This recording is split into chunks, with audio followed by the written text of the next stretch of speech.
네, 반갑습니다. 오늘은 관절염의 한방 치료에 대해서 말씀드리겠습니다. 혹시 여러분들 관절 마디마디가 아프진 않으십니까? 어떻게 치료하고 계십니까? 나이가 들면 당연히 무릎은 아픈 것이고 부인들은 당연히 손가락은 아픈 것이라고는 그런 어떤 고정관념을 갖고 계시지는 않으십니까? 관절을 어떻게 다스릴 것인가? 관절염을 어떻게 치료하고 어떻게 또 미리 막을 수 있을 것인가? 오늘 그 비법에 대해서 말씀을 드리겠습니다.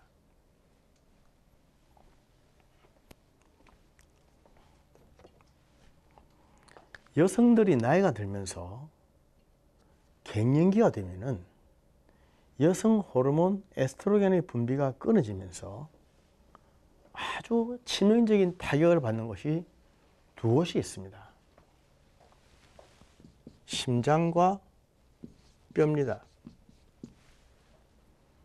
여성 호르몬의 분비가 끊어지면 보통 여성들이 느끼는 증상은 핫 플래시, 열이 차오르면서 땀이 나고 자꾸만 더워지면서 또 이렇게 몸에 자꾸만 살이 붓고 살이 불고 그러면서 이렇게 살이 찌는 것, 이런 것만 생각하는데 실제로는 그건 물론이지만 그것보다 보이지 않는 곳에서 일어나는 두 가지 아주 위험한 일들이 심장과 뼈의 타격입니다. 여성 호르몬 에스트로겐의 분비가 끊어지면서 심장이 급격히 나빠져서 심장병으로 사람이 죽을 확률은 무려 30%입니다. 엄청나죠? 그 전까지는 말짱하던 사람들이 갑자기 갱년기 이후에 폐경이 되면서 심장이 나빠지는 지금 경우를 말씀드립니다. 뼈 때문에 갑자기 고생을 당하고 또 힘든 일을 당하고 뼈 질환을 앓게 되고 골다공증이 오게 되고 뼈와 관계되는 관절염이 오게 될 확률은 약 50%입니다. 그 전까지는 말짱하던 사람들이었습니다. 결혼하기 전에는 심장도 튼튼하고 뼈도 튼튼하던 아가씨들이 결혼을 해서 아기를 낳으면서 갑자기 이런 증상이 생기는 이유는 무엇일까요? 여름에 많이 더울 때에 에어컨이나 선풍기 바람을 쐬는 것이 당연한데도 특히 여성들 중에는 막 바람이 싫다고 선풍기 켜지 말라고 에어컨은 절대로 켜지 말라고 막 옷으로 몸을 싸고 이런 분들 많이 있지 않습니까? 교회에서 예배를 드리다 보면은 남자들은 에어컨 밑에서 시원하게 하고 여성들은 막 옷으로 싸고 피하고 다 뼈가 약해서 그런 겁니다. 왜 이러한 일이 생기는지 그 이유가 무엇일까요? 여성들이 아기를 낳으면은 제일 두 가지 피와 뼈입니다. 모체의 피가 아기의 피가 되고 모체의 뼈가 아기의 뼈가 되기 때문에 산모는 갑자기 급격하게 피가 모자라지고 뼈가 약해집니다. 그래서 방금 말씀드렸듯이 처녀 때에는 뼈가 튼튼하고 피도 아주 말짱하던 아가씨들이 결혼해서 아기를 낳고 나면은 조리를 잘못하면 갑자기 피가 부족해지는 혈로에 빠지게 되고 뼈가 물렁거리게 되고 뼈 물질이 빠져서 뼈가 약하게 되는 관절염, 이렇게 와서 산후풍이 올 수도 있는 것이죠. 그래서 피와 뼈를 그때에 적절히 잘 미리미리 조치를 해놓지 못하면 나중에 한참 시간이 지나면 이런 증상이 생깁니다. 갱년기가 되면 50% 여성들에게서 뼈 물질이 빠져서 나타나는 뼈 질환, 골 질환이 생기게 되고 30% 여성들에게서는 심장 장애가 생기게 되죠. 심장에 문제가 많이 생기는 것은 심장은 그 자체가 또 마음심이기도 한 때문입니다. 심장을 한자로 쓰면 마음심 아닙니까? 그래서 마음심에는 우리가 마음심이라고 새기기도 하고 심장심이라고 새기기도 합니다. 그 말은 다른 말로 하면 심장은 곧 마음이다 이 말입니다. 그래서 한의학에서는 무형의 심장을 마음이라고 하고 유형의 심장을 심장이라고 하죠. 그래서 하트고 여기서 마인드가 되겠습니다. 결혼을 하고 이런저런 신경 쓸 일이 많이 있고 스트레스를 많이 받고 생활에 여러 가지 문제들을 많이 만나면서부터 심장과 뼈가 현저하게 물러지고 약해져서 나중에는 관절염, 아스트라이티스라고 하는 이런 병이 많이 걸리게 되는 겁니다. 그래서 이러한 관절염은 올 것이 오는 것이 아니고 치료를 잘하고 조리를 잘해주면 얼마든지 막을 수도 있고 예방할 수가 있습니다. 관절염을 한방에서는 풍한습이라고 합니다. 풍사, 풍이라고 하는 나쁜 기운, 한사, 차움이라고 하는 나쁜 기운, 습, 습이라고 하는 나쁜 기운, 풍사, 한사, 습사, 이 세 개를 합쳐서 풍한습, 삼기라고 하는데 이 세 개의 기운, 삼기, 풍한습의 세 가지 기운이 관절염을 일으키는 원인이다. 한방에서 그렇게 보는 거죠. 풍이라고 하는 것은 바람풍자인데 여기저기 옮겨다니면서 아픈 것입니다. 오늘은 왼쪽 무릎이 아팠다가 내일은 오른쪽 무릎이 아팠다가 허리가 아팠다가 등이 아팠다가 왔다 갔다 아픈 것, 이렇게 많이 옮겨다니면서 아픈 것을 풍으로는 관절염이라 그렇게 말하고, 그리고 한이라고 하는 것은 차올 한자를 말하는 것인데 이 한사라고 하는 관절염의 특징은 굉장히 통증이 심하다는 겁니다. 통증이 심한 것, 너무너무 아프다, 아파서 죽겠다, 너무너무 아프다, 이게 한의 특징입니다. 그래서 관절염이 오래되었을 때에, 오래되면서 치료가 안 되고 아주 완고하게 되었을 때는 대부분 한이 심해집니다. 그러면 우리하게 아프고 그러면 아프고 하던 것들이 항상 아프고 콱 찌르고 견디지 못할 만큼 아파지는 이러한 한증의 통증을 느끼게 되는 거죠. 습이라고 하는 것은 붓는 것입니다. 습은 물 아닙니까? 물. 무릎이 퉁퉁 붓는 것, 붓기가 심한 것, 붓기가 심한 관절염을 한방에서는 습으로 오는 관절염이다. 그렇게 말합니다.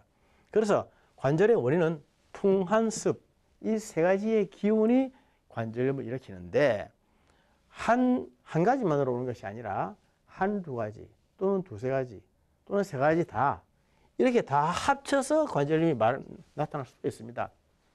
그래서 사람에 따라서는 여기저기 옮겨다니면서 막 아프고 붓기도 하고 이렇게 온다면 결국 풍한습, 세 개의 기운이 다 있는 관절염이죠.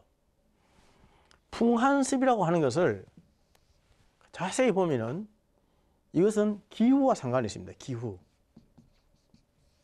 풍도 바람이고 한은 추위고 습은 물지 아닙니까? 비 오는 것 아닙니까? 그러니까 풍한습이라고 할 때는 이것은 바깥 기운을 말하는 것인데 왜 우리 몸에서 그런 걸 말할까? 그래서 한방에서 기운을 기라고 하는데 이러한 기운에 외기가 있고 내기가 있습니다. 외기는 풍한 서습 조화라 그래가지고 덥고 춥고 바람 불고 비 오고 이 풍한 서습 조화 이 6가지의 바깥의 기운들, 이걸 기후를 외기라고 그러고 우리 몸 속에도 마찬가지로 그런 풍한 서습 조화의 6가지 기운, 6가지 기운을 육기라고 그러죠. 육기가 있는데 바깥의 기운과 몸 안의 기운이 같이 합쳐지면 더 심하게 아파지는 것입니다. 그래서 바람이 많이 부는 날 풍사로 오는 관절염을 앓고 있는 사람은 더 많이 아파지고 굉장히 춥거나 비가 오는 날 관절염을 앓고 있는 사람들은 더 심해지는 것입니다. 그래서 우리의 옛말에 내일은 비가 오려는 것 같다. 어떻게 아느냐? 내 무릎이 아픈 걸 보니 아프다. 알겠다. 내 몸 손가락이 아픈 걸 보니 아프다. 알겠다. 이러한 자기의 몸의 컨디션을 보고 내 몸에 습이 심할 때는 바깥 습도 심해지는 때구나. 내 몸에 풍이 심할 때는 바깥에 풍도 심해지는 때구나. 이렇게 해서 미리미리 예감을 했던 것입니다. 그래서 내 몸속에 있는 육기와 밖에 있는 육기가 합쳐지면서 우리 몸에 병을 일으킨다 한방에서는 그렇게 보는 것이죠. 그래서 관절염을 치료할 때는 풍과 한과 습의 이 세 가지 기운, 나쁜 기운, 이 사기를 씻어내고 처리하는 그런 약물로서 치료를 합니다. 관절염에 대한 상식, 우리가 오해하고 있는 상식이 있습니다. 첫째, 관절염은 뼈의 질환이다. 잘못 알고 있는 말이죠. 물론 관절염은 뼈의 질환이긴 하지만 뼈만의 질환은 아닙니다. 관절을 둘러싸고 있는 인대와 근육, 힘줄 이런 것들이 있는데 이런 것들이 약해져 가지고 그 안에 염증이 나서 붓게 되고 그런 것들이 힘을 못 가지게 되면 관절이 통증을 느끼게 되는 것입니다. 뼈를 둘러싸고 있는 주위 조직이죠. 주위 조직. 주위 조직이 연약해져 가지고 나타나는 관절염이 굉장히 많이 있습니다. 그렇다면 결국 주위 조직을 강화시켜 줘야 되겠죠. 강화시켜 주는 것이 바로 운동을 하는 겁니다. 관절염을 앓고 있는 사람들은 관절이 아프기 때문에 운동을 해서는 안 된다고 생각합니다. 가만히 있어야 된다고 생각하죠. 그런데 실제로는 운동을 하고 많이 움직여줘야 뼈 주위의 조직이 튼튼해지고 강화가 되기 때문에 오히려 관절염이 치료가 되고 나아집니다. 무릎이 퉁퉁 부어서 걸음을 못 걷는 사람들은 자꾸 걸어줘야 한다는 거죠. 자꾸 걸어줘야 낫지 가만히 있는다고 나는 게 아닙니다. 풍한섭을 해서 여기저기 다니면서 아프고 통증이 심하고 퉁퉁 붓는 그러한 관절염을 가진 사람이라 하더라도 가만히 있어서 안정한다고 되는 것이 아니고요. 관절염의 90% 이상은 자꾸 움직여줘야 됩니다. 그래서 관절염에는 운동을 하라. 무슨 운동이 제일 좋으냐 하면 수영 같은 게 좋죠. 수영. 수영이 왜 좋으냐 하면 무릎의 부력에 의해서 내 몸을 받쳐주기 때문에 무릎이나 이런 데 부담이 가지 않는 것입니다. 그러면서 자꾸만 이렇게 움직이니까 온몸이 다 움직이는 전신 운동이지 않습니까? 온몸의 관절을 자꾸 골고루 움직여주는 하중을 많이 받지 않으면서 온몸을 다 움직여줄 수 있는 운동, 이런 운동이 꼭 필요한 거죠. 그래서 관절염에는 수영을 하고 또 걷기도 하고 그렇게 하게 되어 있습니다. 특히 그 관절염 중에서 허리 디스크, 목 디스크, 이런 디스크로 오는 사람들에게는 수영이 제일 좋은 운동으로 권장되고 있습니다. 그래서 이런 분들은 반드시 운동을 해서 관절 주위의 조직을 강화시켜 줘야 됩니다. 또한 관절에 대한, 뼈에 대한 우리의 오해의 하나는 뼈의 주 성분은 칼슘이다 라고 하는 생각입니다. 자, 전에도 한번 말씀드린 바 있습니다만은 뼈의 주 성분이 뭐냐고 물었을 때에 칼슘이라고 대답하지 않는 사람을 이제까지 제가 본 적이 없습니다. 그런데 우리 몸에서 다른 부위에 비해서 뼈에 칼슘이 제일 많이 있다 이 말이지, 뼈가 칼슘으로 되어 있는 것은 아닙니다. 뼈의 칼슘은 1%밖에 안 됩니다. 1%. 뼈의 주성분은 90% 이상은 단백질이죠. 단백질. 그러니까 뼈가 안 좋은 사람, 관절이 안 좋은 사람은 단백질을 많이 먹어야 됩니다. 단백질을 많이 먹어줘야 되는데 이 단백질보다는 자꾸 칼슘이라고 생각하고 있으니까 문제가 되는 거죠. 물론 단백질도 너무나 많이 먹으면 안 됩니다. 단백질은 용량이 있죠. 체중 1kg당 1.1% 들어있습니다. 그러니까 체중이 60kg 나가는 사람은 하루에 단백질을 66g을 먹어야 됩니다. 1kg당 1.1g, 60kg면 66g 정도밖에 먹어야 됩니다. 그 이상을 많이 먹으면 또 안 됩니다. 이 단백질이 또 문제가 될 수가 있거든요. 그래서 단백질을 많이 먹어줘야 되는데 많은 사람들이 사실은 단백질 부족증이거나 과잉증이거나 그렇습니다. 단백질이 부족한 사람들은 단백질 대신에 무엇을 먹느냐면 대부분 탄수화물을 많이 먹습니다.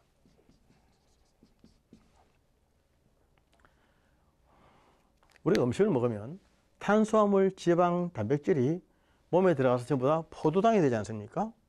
결국 포도당이 된 것이 세포 속으로 들어가서 이것이 미토콘드리아에 의해서 방아지를 찌우면 ATP라고 하는 힘이 된다고 저는 말씀을 드렸죠.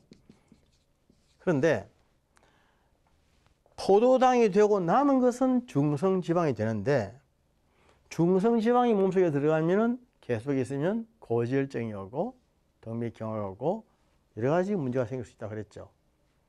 그런데 지방이 지방되는 것은 당연하지만은 단백질이 지방화되는 것은 비교적 적고 탄수화물이 지방화되는 것은 굉장히 많습니다. 그래서 술도 한 방울 안 마시고 기름도 육고기도 안 먹는 사람들이 자꾸만 똥뼈가 나오고 중성지방이 많아져서 고지혈증이 되는 이유가 무엇이냐? 탄수화물 과잉 섭취, 탄수화물의 중독이 많이 있습니다. 생각보다도 빵이라든지 또는 라면이라든지 한밤중에 이런 야식을 많이 하는 사람들 대부분 보면 탄수화물 중독입니다. 뭐 그런 것을 먹지 않으면 허해서 견딜 수가 없는 거죠. 그런데 이게 탄수화물을 먹는다고 하지만 결국 이 나중에 다 이것이 지방이 됩니다. 지방이 때문에 중성지질에서 고지혈증이 되는 것이죠. 단백질은 우리 몸의 근육을 키우는 데 좋은 것입니다. 우리 한방에서 볼 때에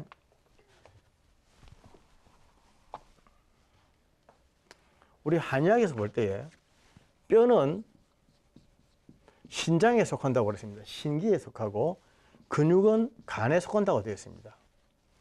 신기, 우리 몸의 양기죠. 원기. 신기가 강하고 튼튼하면은 뼈가 건강해진다는 것인데 이것은 다른 말로 하면 신기는 양기를 말하는 것이기 때문에 양기가 허해지고 양기가 부족해지는 갱년기, 폐경기 그때쯤 되면은 뼈가 물러진다. 바로 그 뜻입니다. 그래서 뼈를 강하게 하기 위해서는 신기를 보호하는 약을 써줘야 되고 그리고 근육은 간에 속하는 것입니다. 근육은 힘살 아닙니까? 힘살. 우리 몸에 살에는 근육과 기억이 있다고 그랬죠. 기억이라고 하는 것은 물살입니다. 물살은 비에 속하는 것인데 이것은 음식을 많이 먹으면 살이 찌는 것입니다. 이거는 힘하고는 아무 상관이 없는 거죠. 근육 아니죠. 근육이 아닌 살, 이것을 기육이라고 합니다. 기육. 근육은 간에 속한 것인데 이것은 운동을 하면서 키워지는 것이죠. 근육은 단백질 많이 먹으면 근육이 강화됩니다. 근육이 강화되면은 관절을 둘러싸고 있는 근육과 인대, 힘줄 이런 것들이 강화되기 때문에 결국 관절염의 치료에 큰 효과를 본다고 하는 것입니다. 그래서 다른 말로 하면 관절염을 치료하려면 적당하게 단백질을 먹어줘야 된다. 그리고 운동을 해야 된다는 것이죠. 그리고 뼈를 강화시켜주는 것도 물론 치료해야 됩니다. 한의학적으로 볼 때에 뼈는 신기에 속한다고 해서 이것은 나이가 들어가면서 점점 허약해질 수밖에 없는 것이 신기입니다. 그러나 그때마다 적당히 뼈를 보강하는 약을 써주면 많이 커버될 수가 있습니다. 우리가 먹는 음식물 중에서 탄산음료도 있지 않습니까? 특히 당분, 설탕이 들어가는 탄산음료가 대부분 설탕이 들어가는데 설탕의 단맛은 뼈를 녹입니다. 뼈 속에 있는 칼슘을 뽑아내는 작용을 한다 그랬습니다. 뼈 속에 있는 칼슘을 뽑아내는 작용을 하기 때문에 그냥 아이스크림이라든지 또는 뭐 콜라라든지 사이다를 늘상 이렇게 습관적으로 먹다 보면은 뼈가 자꾸 물러지게 됩니다. 뼈가 물러지게 돼요. 나이가 들어서 갱년기가 되면 자연적으로 더 빠지게 되는데 젊은 사람들에게도 뼈가 물러지고 뼈가 약해져서 뼈가 힘이 없고 골다공증, 골소공증 이런 것들이 많이 생겨서 결국 관절염에 빨리 이르게 되는 이유 중에 하나가 이런 설탕이 들어가 있는 탄산음료, 이런 단 음식들을 많이 먹기 때문에 그렇다는 것입니다. 뿐만 아니라 칼슘을 많이 섭취한다고 해서 뼈가 튼튼해진 것만은 아닌 것은 칼슘은 반드시 비타민 D가 있어야 몸에 섭취가 됩니다. 비타민 D가 있을 때에 칼슘이 몸에서 섭취가 돼서 뼈에 들어가는 것이지, 비타민 D가 없는데 칼슘만 섭취하면은 이 자체는 돌이 됩니다. 돌. 그래서 돌이 돼서 결석증이 생기는 사람들, 쓸개에 돌이 생기고 방광이나 콩팥에 돌이 생겨서 결석, 돌이 많이 생기는 돌체질, 이런 사람들은 대부분 비타민 D의 결핍증, 데피션시가 많은데, 비타민 D는 음식으로 섭취하는 것이 아니라 햇빛으로 만들어지는 것이죠. 그래서 햇빛에 매일 15분씩 이렇게 쫙 걸어주면, 햇빛 밑에서 매일 15분씩 걷는, 햇빛을 직접 쬐는, 유리창을 통과하면 안 됩니다. 직접 이렇게 걸어주면 비타민 D가 만들어지기 때문에 이것은 결국 칼슘의 흡수를 도와주고, 그렇게 되면 결국 뼈를 강화시키는 거죠. 이게 생활요법입니다. 그렇기 때문에 매일 밖에 나와서 운동을 1시간씩 하는 것, 햇빛 쫙 쬐고 하는 것. 요새처럼 이런 가을에는 얼마나 좋습니까? 신선한 공기도 마시면서 뼈도 튼튼하게 하고 칼슘도 많이 나오게 하고, 이렇게 만들어주는 생활요법, 이렇게 해주면 이게 다 미리 예방이 됩니다. 그리고 또 이러한 관절을 싸고 있는 것이 근육과 이런 거지만, 뼈 자체도 사실은 문제 아닙니까? 뼈가 물러지고 뼈가 약해지고 뼈 물질이 빠져나가면 관절이 자주 빨리 오게 마련이죠. 그래서 뼈의 밀도가 문제예요. 뼈 밀도를 높이기 위해서는 자꾸 걸어야 됩니다. 젊을 때부터 많이 걸어야 됩니다. 열심히 걷고 많이 걸으면 뼈 밀도가 강해져서 뼈가 단단하게 됩니다. 뼈에 웬만한 충격이 가도 뼈가 부러지지 않게 되는 것이죠. 뼈 밀도의 강화는 평소에 해야 되는 일이고, 특히 20대 정도에까지는 해놔야 됩니다. 나이가 30을 넘어가면 더 이상 강화되지는 않고 자꾸만 소모가 안 되는데, 계속적으로 운동을 하고 해주면 더 이상 나빠지는 것을 막아는 줍니다만은, 뼈 밀도를 강화시키고 튼튼하게 만들고 하는 것은 20대까지 미리 해놔야 될 그런 작업 중에 하나입니다. 영적으로도 마찬가지겠죠. 영적으로도 관절염이 걸리지 않으려면 영적으로 뼈가 튼튼해져야 됩니다. 뼈가. 신앙의 골격이 있죠. 골격이 튼튼하고 강하고 깨끗해야 됩니다. 이단 사설에 휘말리지 말고 하나님의 말씀에 철저하게 바로 순종하고 참 깨끗한 뼈를 가져야 됩니다. 그런 영적으로 순결한 교리를 가지고 있어야 되겠죠. 열심히 있는 것도 중요하지만 교리가 잘못되어 있으면 그 열심이 얼마나 미션화되고 우상화되는지 모릅니다. 건강한 그리스도인들은 관절을 튼튼하게 하는 사람들이죠. 관절을 튼튼하게 하기 위해서 영적인, 육적인 관리를 하는 사람들입니다. 우리의 몸은 하나님의 영이 거하신 거룩한 성전입니다. 우리의 성전은 성전답게 건사되어져야 합니다. 그래서 더욱더 영육간 강건해지시는 여러분들 되시기를 주님의 이름으로 축복합니다. 감사합니다.